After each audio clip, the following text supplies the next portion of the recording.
Os cumprimento com a paz do Senhor. Quero agradecer a Deus pela oportunidade, pela sua benevolência de permitir que eu pudesse estar aqui nesse evento, contribuindo através da palavra de Deus. Pastor Moisés, Deus abençoe outra vez mais pela confiança.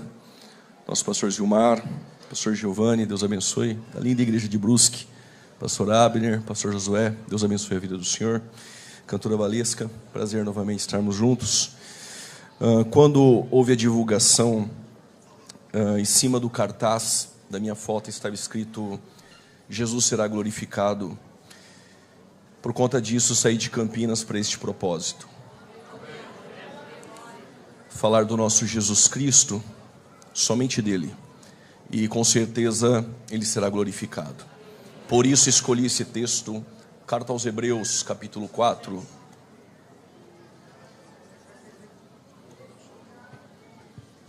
Carta aos Hebreus, capítulo de número 4. Nós vamos ler a partir do versículo de número 7. Por gentileza, Hebreus, seu capítulo é o de número 4, a partir do versículo de número 7. Para a glória de Deus, aqueles que estão assistindo em suas respectivas casas, local de trabalho, Deus abençoe. Aos irmãos ligados pela internet, versículo de número 7, quem encontrou, diga amém. Amém. Determina outra vez em certo dia, hoje dizendo por Davi, muito tempo depois, como está escrito, hoje, se ouvirdes a sua voz, não endureçais os vossos corações, porque se Josué lhes houvesse dado repouso, não falaria depois disso de outro dia, portanto, resta ainda um repouso para o povo de Deus. Vou repetir. Portanto, resta ainda um repouso para o povo de Deus. Eu ouvi um aleluia, eu vou repetir. Portanto, ainda resta um repouso para o povo de Deus. Porque aquele que entrou no seu repouso, ele próprio repousou de suas obras, como Deus das suas. Procuremos, pois, entrar naquele repouso para que ninguém caia na mesma condenação ou exemplo de desobediência. Porque a palavra de Deus é viva e eficaz, é mais penetrante do que uma espada de dois gumes, e penetra até a divisão da alma e do espírito e das juntas e medulas, e é apta para discernir os pensamentos e as intenções do coração. Antes de tomar o seu assento, o texto diz que se hoje ouvirdes a minha voz, não endureçais o vosso coração, porque essa mensagem não se ouve só com os ouvidos, mas também com o coração. Pode tomar o seu respectivo assento. A carta aos Hebreus, ela tem um nível de dificuldade pela sua profundidade, não somente teológica, mas também prática. Nós não sabemos qual é a autoria do autor aos Hebreus, quem escreveu essa carta. Martinho Lutero, em seu tempo, chegou a dizer que poderia ser um pregador eloquente de Alexandria, por nome Apolo. Clemente de Alexandria, um dos pais da igreja, sugeriu ter sido Paulo. Mas nós temos Tertuliano, um dos apologistas, defensores da fé. Ele vai dizer que quem escreveu essa carta fora Barnabé.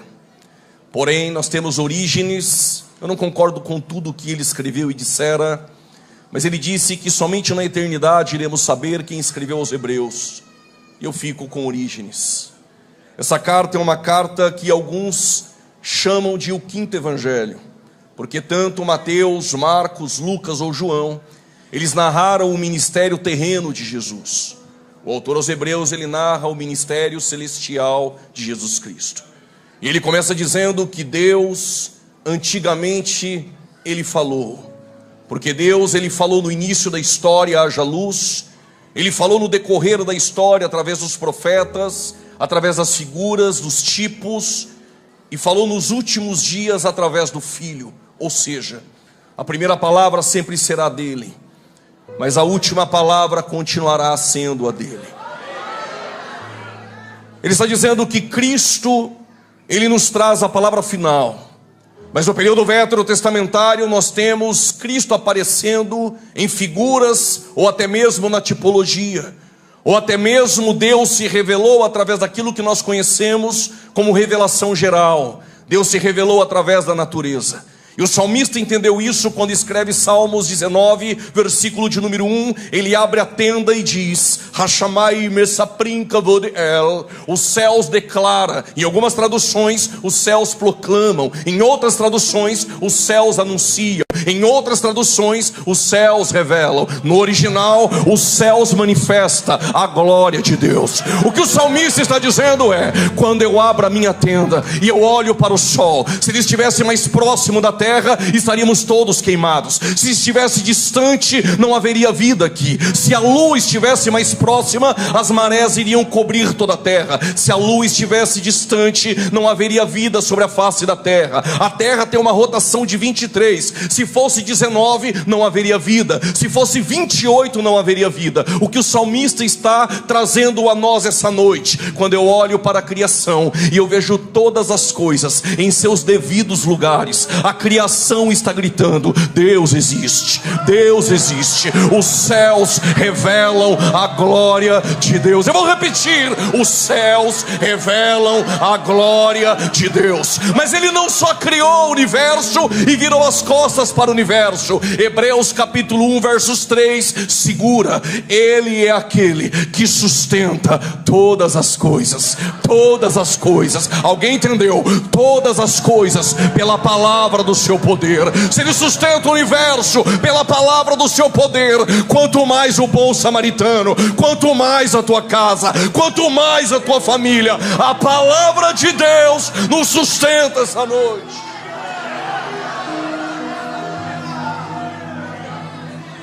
Deus não falou somente através da criação, mas quando olhamos para o tabernáculo de Moisés, quando olhamos no átrio, no altar do holocausto, é o sacrifício de Cristo. A pia de bronze é Cristo que nos lava pela palavra. Quando eu saio do átrio e entro no lugar santo à minha direita, a mesa dos pães da preposição, é Cristo que nos alimenta diariamente. Quando eu olho ao centro, o altar do incenso, é Cristo sumo sacerdote, que intercede por nós à direita do Pai. Mas quando eu olho à esquerda, o candeeiro, ele ilumina o tabernáculo. É Cristo, a luz do mundo, aquele que ilumina para todo sempre. Quando nós entramos para o Santíssimo, a arca, Cristo é a arca encarnada. Dentro dela, o pote do maná, é Cristo que nos sustenta. A vara de Arão, é Ele que ressuscitou no terceiro dia. O livro da lei, Ele é a nossa justiça. Cristo não é só visto no tabernáculo, Ele é visto também através de um pão. Êxodo capítulo de número 16, versos 15. Quando se levanta o orvalho, os hebreus abrem a tenda. Sobre a face do deserto tem algo redondo como geada. E eles perguntam uns aos outros: o que é isso? Mas no hebraico não é o que é isso, é manhu. Manhu é um pronome pessoal. Na verdade, não é o que é isso. Eles estavam perguntando: quem é ele? E Moisés responde aos hebreus: Hu ha lechem, ele é o pão. Mas em João 6, ele diz: eu sou o pão vivo. Alguém entendeu? Eu sou o pão vivo. Esse pão está aqui essa noite. Eu sou o pão vivo que desceu do céu. Mas Cristo não é somente o pão que desceu do céu ou o maná. Cristo é também a pedra de Meribá. Êxodo capítulo de número 17. A partir do versículo de número 5, nós vamos ter os hebreus querendo beber água. E de repente Moisés toca na rocha, e da rocha sai água. Há uma pergunta que permeia no Recuperados essa noite: quem é a rocha? Quem é a pedra? 1 Coríntios capítulo 10, palavras de Paulo: os hebreus deixaram o Egito, foram batizados nas águas do Mar Vermelho, batizados na nuvem, na coluna de fogo, e eles beberam de uma bebida espiritual, mas eles também comeram de um manjar espiritual. Esse manjar era o maná que caía todos os dias. Perdoa-me confessar a minha fraqueza. Se fosse eu no deserto, eu pegaria o maná de hoje, o de amanhã, depois da manhã, do final de semana e levaria para minha tenda. Vai que amanhã não vem. Mas como Deus conhece o meu coração, o coração dos hebreus e o seu coração, Deus disse: se guardar na tenda, eu faço apodrecer. Por causa desse aleluia eu vou explicar o porquê. Porque Deus sabe que se guardar o de amanhã, amanhã tu não me busca. Eu quero te ensinar a ser dependente de mim no deserto. A palavra está na minha mente, já desceu para minha boca. Prepare o teu coração para ouvir. Sabe por que não sobra? Porque se sobrar, tu não me busca. Mas Deus não vai deixar faltar. Ele atende a sua necessidade. Eu vou repetir: Ele é a porção necessária. E não é que Jesus gostou da ideia e Ele disse: o pão nosso de amanhã, de cada dia, Ele provê hoje. E amanhã tu me busca, eu vou prover. E depois de amanhã, sai da tenda, me busque, porque eu sou a tua provisão.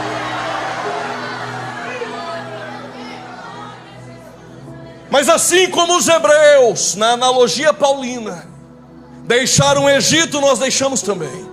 Mas eles só deixaram o Egito quando o sangue do cordeiro desceu nos umbrais. Se não tem sangue do cordeiro, os hebreus ainda seriam escravos. Se não tiver o sangue do cordeiro, tu não estaria com a mão levantada nesse culto dando glória.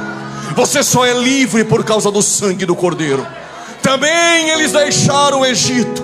Nós também fomos batizados, não nas águas do mar de juncos, mas fomos batizados nas águas batismais. Fomos revestidos de poder no Espírito Santo, a coluna de fogo. Mas nós também comemos de maná. Mas Paulo diz no versos 4, 1 Coríntios 10: e eles bebiam de uma bebida espiritual de uma pedra. Quem é a pedra? Diz Paulo. A pedra era Cristo. O que vocês dizem que eu sou? Pedro levanta as mãos parafraseando e diz: tu és o Cristo, o Filho do Deus vivo. Disseste bem, não foi carne nem sangue que te revelou, senão o Pai que estás no céu. Quem é a pedra? Sobre esta pedra, sobre esta pedra, sobre esta pedra. Eu vou repetir: sobre esta pedra edificarei a minha igreja, e as portas do Hades, das ânsias da morte, as portas do inferno não prevalecerão contra ela.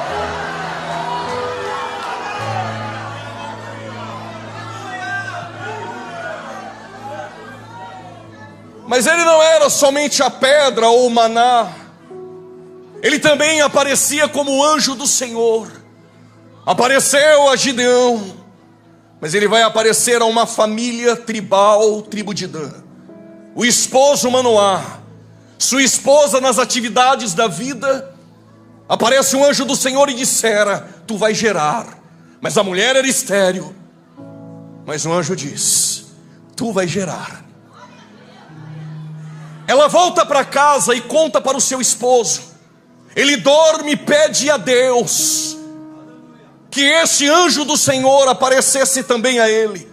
Ele se levanta, mas ele aparece novamente a sua esposa. Ela chama Manoá.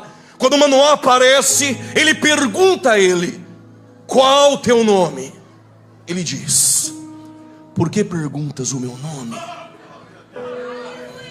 Se ele é maravilhoso.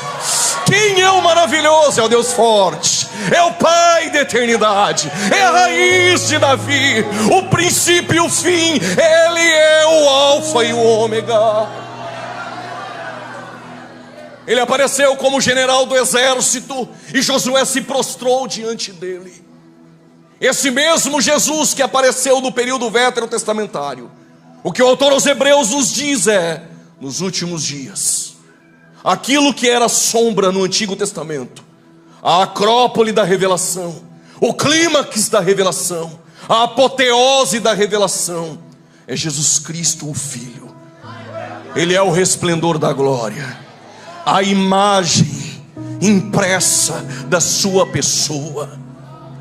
Só que o autor aos Hebreus, no versos 4 do capítulo 1, ele diz que este Jesus, ele é superior aos anjos. Ele é mais excelente que os anjos. e ele recebeu um nome mais excelente do que eles. O que o autor aos Hebreus está revelando a nós, que este Cristo, ele é superior aos anjos, e ele é superior aos anjos em natureza e essência. O versos 4 diz que ele é mais excelente que os anjos, mas no capítulo 2, verso 7 diz: ele se fez um pouco menor do que os anjos. Ele é maior ou se fez menor? Parece uma contradição teológica. Claro que não. Quando ele se tornou ou se fez um pouco menor do que os anjos? Quando ele não teve por usurpação ser igual a Deus.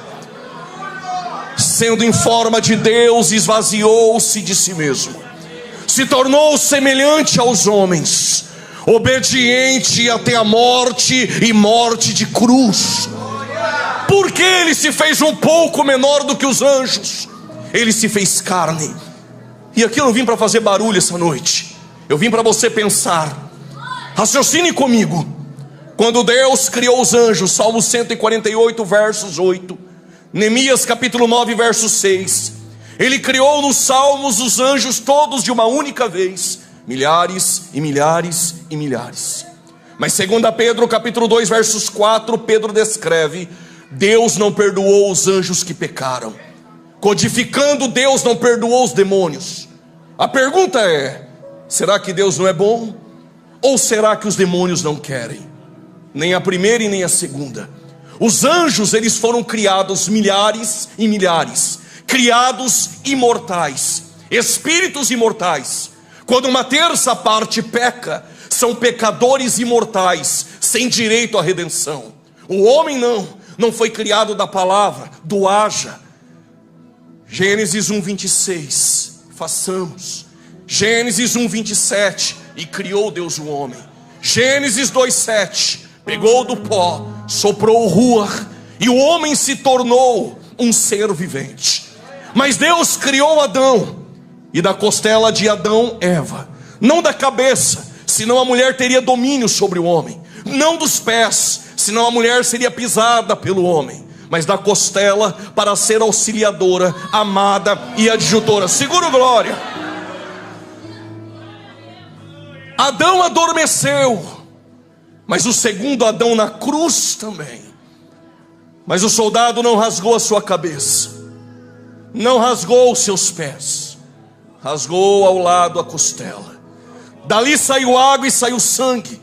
Se da costela de Adão saiu uma mulher, Eva, para andar ao teu lado, auxiliadora, quando saiu água e saiu sangue, a igreja nasce na cruz. Paulo, escrevendo aos Efésios, entende o mistério, capítulo 5, e diz: assim como os maridos amam as suas mulheres, também Cristo amou a sua igreja. Efésios capítulo 5, versos 30, dorme com essa noite, porque a igreja é osso dos seus ossos, alguém entendeu? É carne da tua carne. Mas Adão criou Eva, e toda a humanidade está em Eva. Logo, Eva está em Adão. Quando Adão cai, todos caíram. Por que Deus não perdoou os anjos? Porque são pecadores imortais. Mas se Deus quisesse perdoar os anjos, Ele precisaria enviar um Cristo na mesma natureza de cada anjo. Ou seja, seria milhares e milhares e milhares de Cristos. Mas quando Adão peca, Deus expulsou ele do jardim. Eu até entendo esse silêncio, mas eu vou repetir. Quando alguém está pregando e diz: Deus expulsou Adão do jardim, eu dou glória a Deus. E sempre alguém olha estranho para mim. Como dar glória a Deus quando Deus expulsa alguém de casa? Eu te explico. Adão não foi criado imortal, ele foi criado mortal. Ele dependia da árvore da vida eterna. Mas quando ele peca, Deus expulsa, glória a Deus, e coloca na porta do Éden 2 querubins e uma espada. Por quê? Porque se Adão, depois de pecar, ele toca na árvore da vida eterna, ele se tornaria um pecador imortal sem direito à redenção. Então eu expulso ele mortal, mas eu não sou pego de surpresa. Antes da fundação do mundo já tem um plano, e lá na frente já tem uma cruz para recuperar, para salvar, para transformar. Só quem entendeu, enche o recuperados de glória.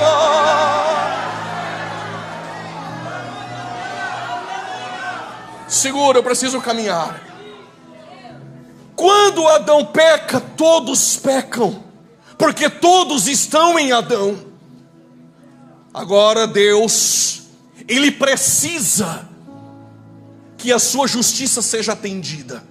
É a satisfação da justiça de Deus. Como assim, pregador?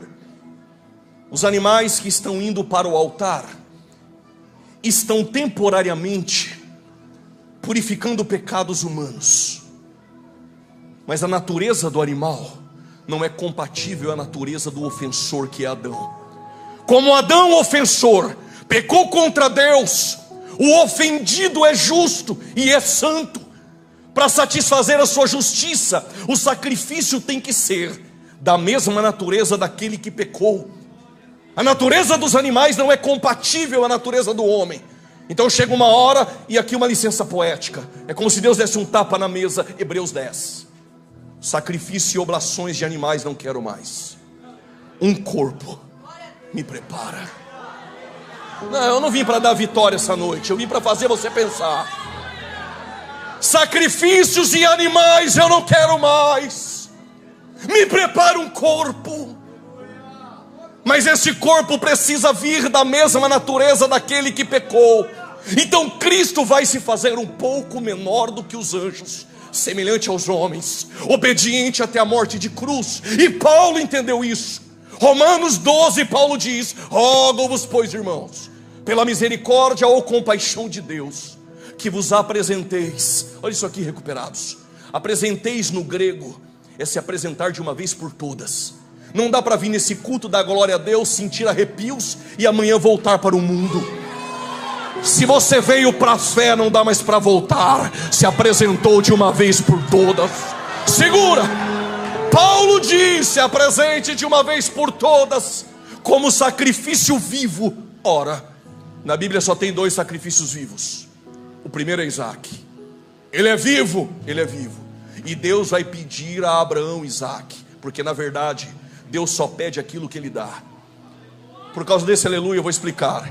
Deus só te pede algo hoje quando ontem Ele já deu.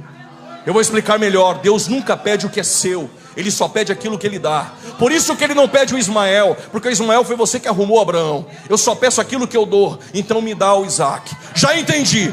Essa noite Ele quer meu coração? Não, Ele quer o seu tesouro, porque aonde está o seu tesouro, está seu coração. Então me dá o Isaac. Ele pega o menino e leva para o Moriá. Amarra o menino, coloca entre lenhas. Quando ele levanta o cutelo, diz um anjo: não faça isso não. Por quê? O sacrifício não é vivo. Segura, ali tem um carneiro. O sacrifício é vivo. Mas Paulo diz: apresenteis como sacrifício vivo, santo e agradável. O sacrifício é vivo, mas para satisfazer a justiça de um Deus santo, não pode ser atendido. Então vem um outro sacrifício vivo. O Espírito Santo colocou ele no último do santo dos santos. Não sei se você vai pegar. Colocou no último do santo dos santos, que é o ventre de uma virgem. No princípio era o Verbo, e o Verbo estava com Deus, e o Verbo era Deus. Versos 14: ele tabernaculou entre nós, ele se faz carne. O sacrifício é vivo, é santo. Paulo, 2 Coríntios 5, 21, nele não há pecado. 1 Pedro 2, 22, ele não cometeu pecado. João também quer falar, João 6,69, ele é o santo de Deus. O autor aos Hebreus capítulo 4, versos 15, em tudo foi tentado, mas sem pecado. Paulo, João, o autor aos Hebreus e Pedro estão atestando, nele não há pecado. Segura, alguém poderia levantar as mãos e dizer: protesto. Pedro, Paulo, João e o autor aos Hebreus jogam no time de Jesus, não vale. Então trago 4 que jogavam contra. Mateus 27, Judas disse: traí, sangue inocente. Não dê glória não, que está 4-1. A mulher de Pilatos, Cláudia Prócula, disse: muito sofri no meu sonho por causa do sangue desse justo. 4-2. Pilatos lava as mãos e diz: o homem é justo. Segura. 4-3. Tem um ladrão na cruz que disse: esse mal nenhum fez. Segura. Não se contenta com tão pouco, vamos virar o jogo. Quando ele entregou o Pai e o Espírito, tem um centurião. verdadeiramente. Alguém pegou? Verdadeiramente, Ele é o Cristo, o Filho do Deus vivo.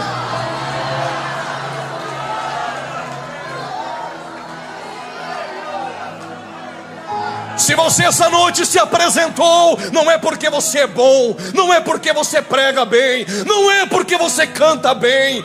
Todos pecaram e destituídos estão da glória de Deus. Você só se apresenta hoje como um sacrifício vivo, porque alguém perfeito se apresentou no nosso lugar. Que essa frase nunca saia deste congresso. Que passe anos até Jesus voltar. Lembre, passou aqui um profeta que disse: os céus não é para bonzinhos. Eu vou repetir para esse lado: os céus não é para bonzinhos, os céus é para pecadores arrependidos.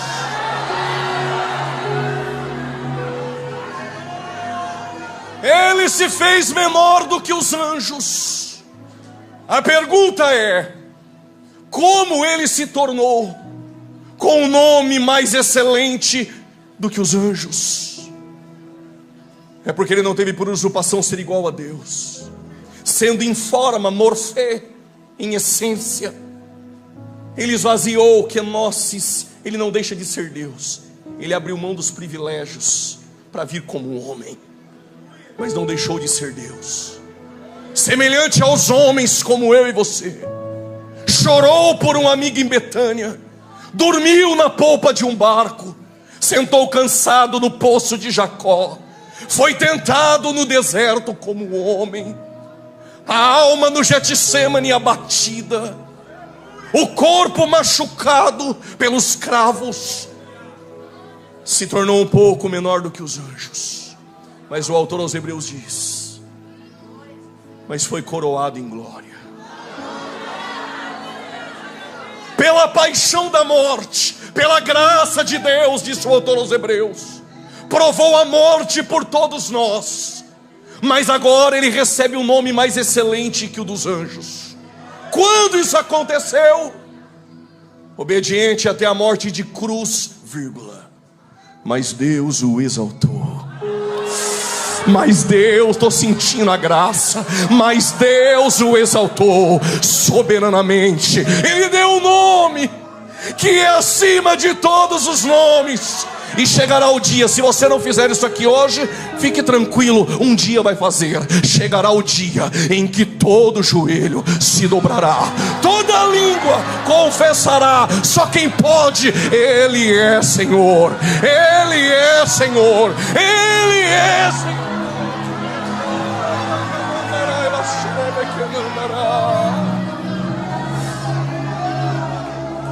Se fez carne, diz o autor aos Hebreus, para levar os filhos à glória. Se fez carne para destruir, a expressão grega é tornar inoperante aquele que tinha o poder da morte, a saber, o diabo. Se fez carne para na cruz dar um golpe na morte, mas ao terceiro dia ressuscita e a morte é vencida. É como se ouvisse um grito aqui essa noite: ó morte, onde está a morte e a tua vitória? Onde está o inferno e o teu aguilhão? Tragada, tragada, tragada foi a morte pela vitória. Em natureza ele se tornou um pouco menor do que os anjos para receber o nome mais excelente que o deles. Segura agora. Mas ele se torna maior do que os anjos em essência. E por que essência? Porque os anjos foram criados, Jesus é criador. Colossenses 1,16, criou todas as coisas visíveis e invisíveis. João capítulo 1 versos 3, sem ele nada do que foi feito se fez. Se Ele criou os anjos, Ele é maior do que os anjos. E se Ele é criador, logo Ele é eterno. Isaías capítulo 9, verso 6, Ele é o Pai da eternidade. 1 Timóteo 6,16, nele habita a imortalidade, a luz inacessível. Ele, Miqueias 5,2, é o menino que vai nascer em Belém. Ó Belém Efrata, mas Ele é desde os tempos da antiguidade. Ele é Deus. Mas como Criador, Ele criou os anjos como espíritos ministradores, como labaredas de fogo. Ó, por que Ele criou como labaredas de fogo? Porque Hebreus capítulo 12, Ele é fogo consumidor. Gênesis capítulo 15 fez aliança com Abraão por intermédio do fogo. Êxodo capítulo 3 falou com Moisés em uma sarça de fogo. Êxodo capítulo de número 13, Ele conduziu o povo em uma coluna de fogo. 1 Reis capítulo 18, respondeu a Elias com fogo. Crônicas 21, respondeu a Davi com fogo. Jeremias 23, a tua palavra é fogo. Zacarias capítulo de número 2, Ele é um muro de fogo. Mateus capítulo 3, Ele é mais poderoso do que eu. Por quê? Eu só batizo com água para o arrependimento, mas este que vem, Ele batiza com o Espírito Santo. Ele batiza com o Espírito Santo. Ele batiza com o Espírito Santo e com fogo. Mas Atos capítulo de número 2, línguas repartidas como que de fogo. Levítico capítulo 6, a chama de fogo arderá continuamente e não apagará, Daniel capítulo 7, o seu trono é de fogo. Apocalipse capítulo 1, olhos como chamas de fogo. E tu vai deixar os cessacionistas querer apagar esse fogo? Ainda nós, pentecostais, consumidos pelo fogo, línguas repartidas como fogo.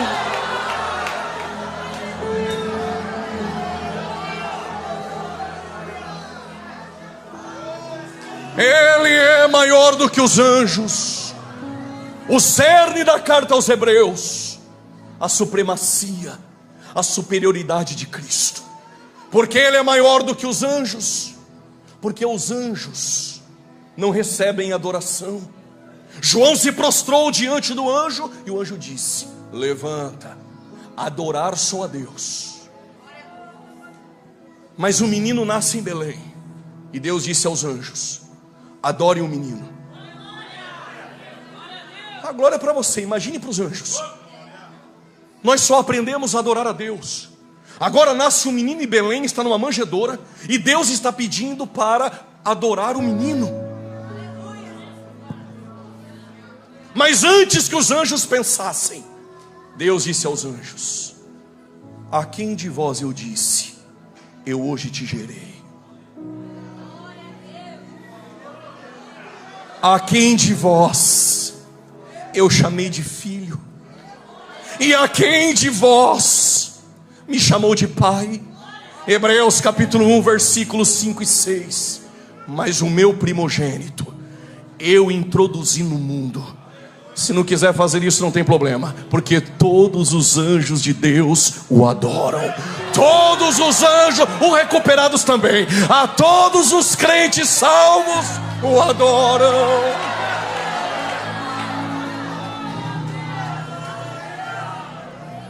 Ele não é somente adorado pelos anjos, Ele é servido pelos anjos. Quando Jesus nasceu, quem o adorou? Os anjos. Quando Ele ficou 40 dias e 40 noites sem comer, provavelmente sem beber, quem levou pão? Um anjo.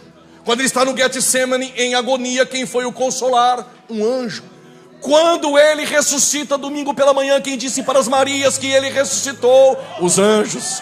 Em Atos capítulo 1, versículo 9, 10 e 11, quando Ele sobe a súmpita aos céus, quem disse? Varões galileus, este mesmo que vocês viram subir, em breve em breve ele voltará. Foram os anjos. Mas para pregar o evangelho, ele chamou eu e chamou você. Ele é maior do que os anjos.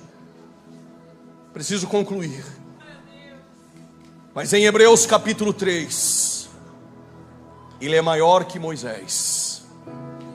No capítulo 3, o autor aos Hebreus diz: ele é digno de maior glória e honra que Moisés.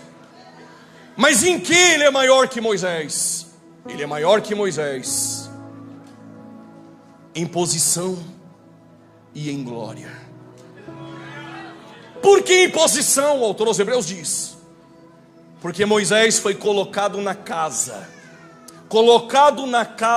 e fiel em toda a casa no deserto, e a casa eram os hebreus, e ele foi um servo fiel. Mas o autor aos Hebreus diz: Moisés foi servo, mas quem é maior é filho. Ele é filho, ele é herdeiro, porque o servo trabalha na casa do pai por causa das suas habilidades. Alguém vai pegar, eu vou repetir. O servo até trabalha na casa do pai porque tem habilidades. Canta bem, até prega bem, até se envolve nos departamentos da igreja. Ele tem boas habilidades. Mas na casa do pai tem lugar para servo que tem habilidade. Mas filho tem relacionamento. Pode até ter habilidade de pregar, se não tiver relacionamento, nada vale. Pode até fazer barulho em um culto como este, mas se não tiver relacionamento, nada vale. Pode até ensaiar os jargões, mas se não tiver relacionamento, nada vale. Pode ter até aparência, marketing, curtida, visualizações, seguidores, mas ele está procurando filhos que têm relacionamento com ele.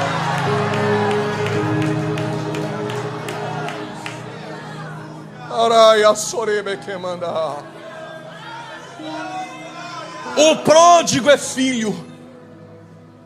Saiu de casa, lugar longínquo, acabou tudo.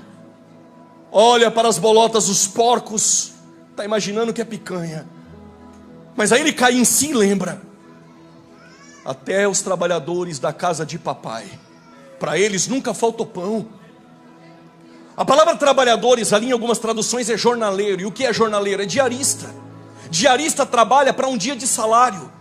Tem servo na casa de papai que trabalha na casa do papai por causa das suas habilidades, mas só trabalha na casa porque é diarista. Só faz se receber, só prega se pagar, só canta se pagar. Não estou pregando para quem tem cachê, estou pregando para aquele que tem lugar no coração do pai essa noite. Segura. Mas não vai faltar pão para os diaristas. O problema é que diarista tem lugar na casa do pai, mas filho tem lugar no coração de papai.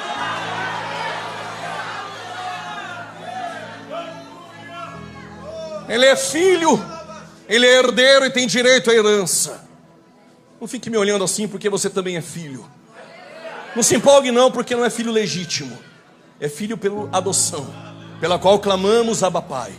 E um filho adotado, quando ele adentra a família, ele recebe o sobrenome do pai.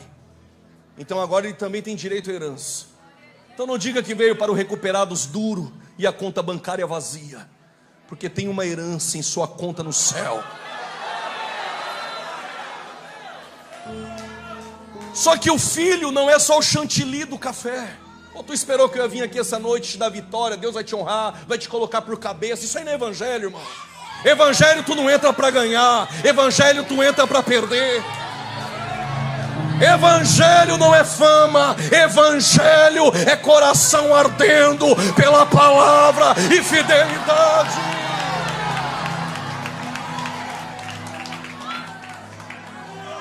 O que tu está dizendo é porque eu conheço um filho que o Espírito levou ao deserto. Satanás aparece e diz: pega essa pedra, faça dela se tornar pão, se tu é filho. Como o papai deixou tu passar fome? Se você não lê Bíblia não vai pegar, mas eu vou dizer. Será que não é por isso que Jesus um dia disse: qual pai, vendo o filho passar fome, pedir pão da pedra? Mas quem é filho sabe quem é o pai. Ele está no deserto e Satanás está dizendo: se tu é filho, então por que o pai te deixou passar fome? Pegou Jesus e levou no topo. Fica aqui para nós, para aqueles que almejam a área da pregação, da música. Satanás levou Jesus no topo. Então nem todo mundo que está no topo foi Jesus que levou. Por causa desse é Deus, eu vou repetir. Nem todo mundo que está no topo foi Jesus que levou. É melhor estar no deserto como filho, esperando a provisão do Pai, do que receber proposta de Satanás do topo. Reaja como um filho. Passe o que passar, tu é filho.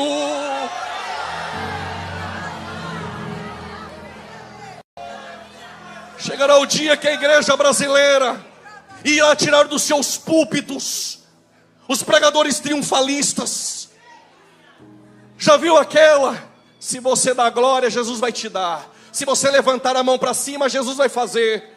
Quem criou essa teologia foi Satanás. Foi ele que disse: se me adorar, eu te darei os reinos. Evangelho não é esse. Evangelho é: tu adora, ele dando ou não dando. Tu adora, fazendo ou não fazendo. Tu adora, duro ou cheio. Tu adora, com abundância ou necessidade. A maturidade da fé é essa para quem é filho. Posso todas as coisas.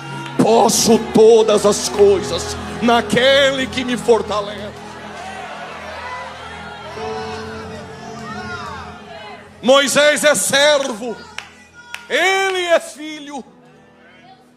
Moisés foi obediente como servo.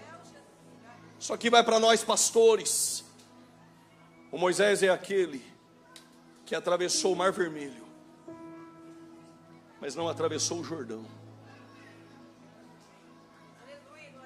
Porque quando a gente deixa a nossa vida cristã cair no automático, a gente acha que pode bater 2 vezes na rocha sem consultar a Deus. Moisés atravessou o Mar Vermelho, mas pereceu no final do deserto. Estou pregando aquele que é maior que Moisés, que deixou a temporal e desceu para o temporal. Caminhou também no deserto não 40 anos, mas 40 dias. Caminhou no Getsemane, no caminho das dores, na casa de Anás, de Caifás, do Sinédrio, de Pilatos, de Herodes, da cruz, do sepulcro, mas não pereceu, porque é o terceiro dia. Porque é o terceiro dia. Ao terceiro dia ele ressuscitou dentre os mortos. Ele é maior que Moisés em glória. Por que em glória? Por gentileza, toda atenção é pouca. Quando os fariseus estavam discutindo com Jesus, e fariseu é orgulhoso, eles se orgulhavam por ter por pai Abraão e ter Moisés como legislador. Jesus olhou e disse a eles, João 8,58, antes que Abraão existisse, eu sou. Segura. Porque isso causou espanto, e eles tacaram pedras em Jesus. Porque quando os soldados da saída do Getsemane vieram prender e perguntaram, és tu Jesus? Ele disse, eu sou. Eles caíram. Por quê? Porque se você entrasse em uma escola rabínica naquele tempo, seja de Hilel, ou do seu neto Gamaliel, ou de Shammai, e eles perguntassem, Manhu, quem é ele? Você poderia responder, Hani Talmidi, eu aluno, ou Hani Morer, eu professor. Mas você nunca poderia dizer, eu sou aluno. E por quê? O eu sou somente ele é. A expressão eu sou, ego em mim no grego, é a mesma expressão da Septuaginta, de Êxodo capítulo 3, versos 14. Quando Deus disser a Moisés, R-E, Asher, R-E, te enviou, ele estava dizendo, eu sou o que sou. Quando Jesus disse aos fariseus, antes que Abraão existisse, eu sou, ele estava dizendo, vocês se orgulham por ter por pai Abraão e ter Moisés como legislador. Mas segura essa, eu sou antes de Abraão, e eu sou aquele que chamou Moisés. Quem é maior? Quem vocaciona ou vocacionado? Moisés foi chamado, quem chama é maior. Jesus é maior que Moisés em posição, mas ele é maior que Moisés em glória, porque Moisés queria ver a glória, mas ele tabernaculou entre nós, e nós vimos a tua glória. Moisés quer ver a glória, ele é a própria glória.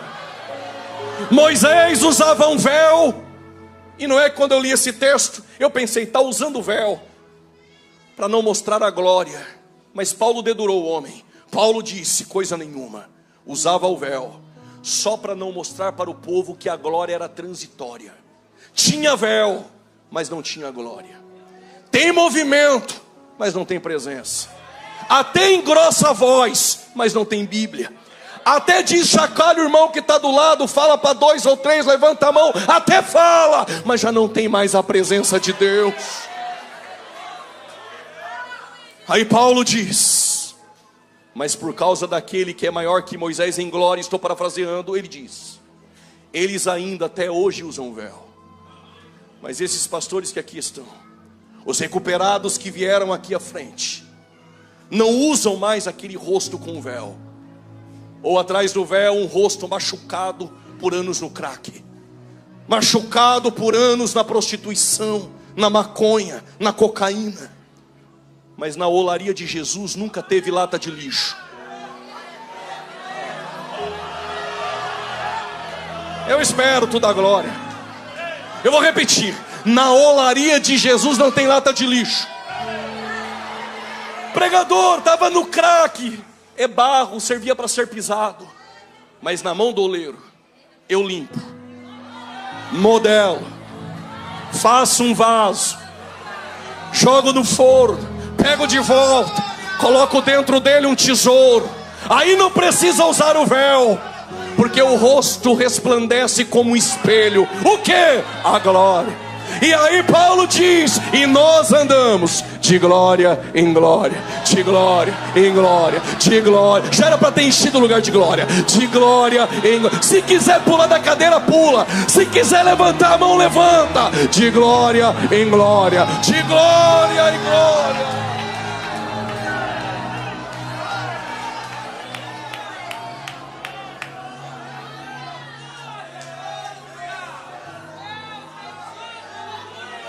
E Pedro, João e Tiago no Monte da Transfiguração, achando que o Moisés, veio uma voz do céu dizendo, esse é meu filho, ouça. Vale a pena andar como filho no deserto, e não importa o que Satanás diga. O que importa é o que você ouviu no culto no Jordão. Esse é meu filho amado.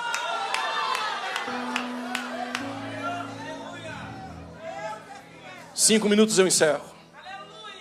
Capítulo 4, precisamos pensar agora.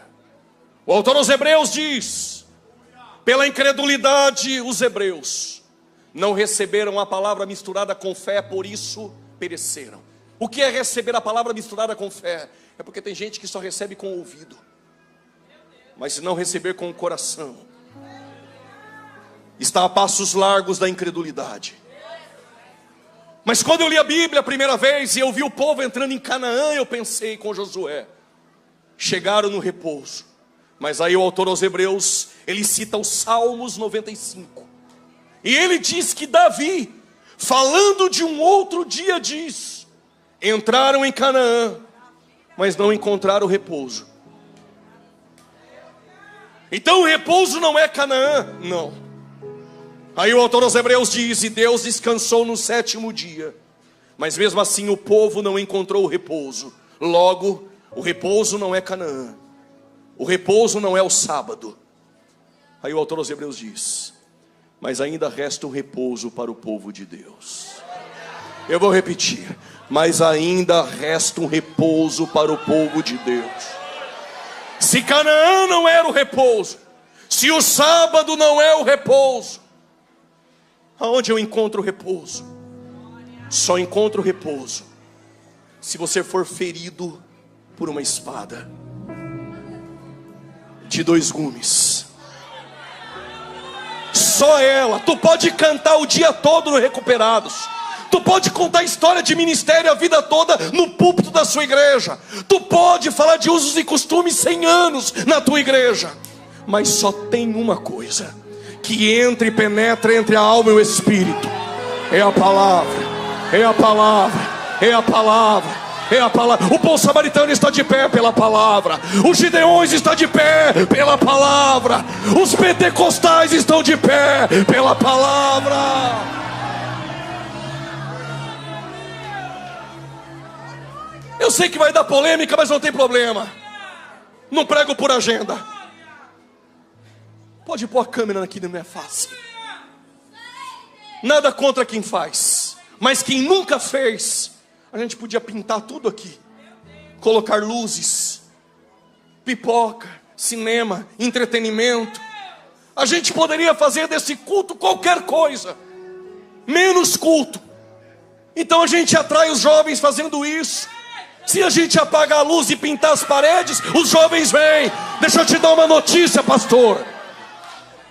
Se essa palavra não trazê-los de volta, se essa palavra não trazer o viciado em crack de volta, se essa palavra não trazer a prostituta de volta, nada mais trará. É a palavra, é a palavra, é a palavra. Ai, estou sentindo a presença dele. Oh, é a palavra, é a palavra, ainda é a palavra de Deus. Os recuperados que aqui estavam foram libertos pelo instrumento que Deus usa, o Evangelho. O que eu aprendo com isso? O meu descanso não é um dia da semana. O meu descanso não é um espaço geográfico. O meu e o seu repouso é aquele que disse: vinde a mim, os cansados, sobrecarregados. Ele é maior que os profetas, ele é maior do que os anjos, ele é maior que Josué, ele é maior do que Arão, ele é maior que Moisés, ele é maior que Canaã, ele é maior do que o sábado. É nele que nós encontramos descanso. Jesus Cristo de Nazaré.